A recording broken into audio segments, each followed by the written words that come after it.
While I know I am an Asian woman, I really didn't see myself as that. I just saw myself as Emma. I saw myself as a kid that was adopted from China. I was adopted from China, and I grew up so loved that I genuinely believed adoption had no impact on the person I am today.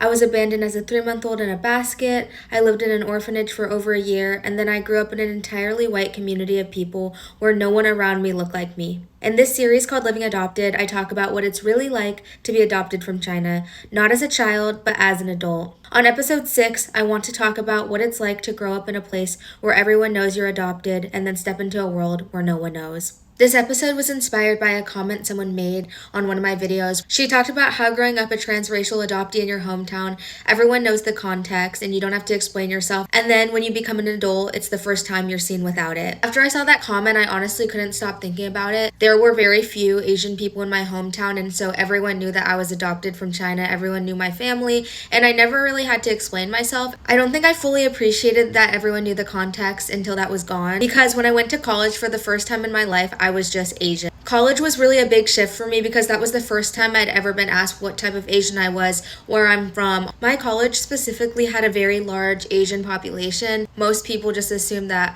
I was raised by Asian parents, I was raised in Asian culture, and when they spoke to me and heard the way I spoke, saw that a lot of my friends were white, I felt kind of judged and misunderstood. I really didn't know how to correct people when they made those assumptions, and I would have to explain my entire life story to them. I remember a specific moment in college that I've talked about before where I was called a woman of color for the first time ever. I never considered myself a woman of color, and it really made me stop and think about how people see me. While I know I am an Asian woman, I really didn't see myself as that. I just saw myself as Emma. I saw myself as a kid that was adopted from China. Race was a huge deal in college. I felt that there was a huge separation of races, and there were cultural groups and all these things that never really was a thing when I was growing up. Now I'm learning and having to learn what to do in a world where people don't have the context. I'm still trying to figure out my identity. I'm still trying to figure out how to introduce myself to people, what to tell people, what to leave out. I'm seen as something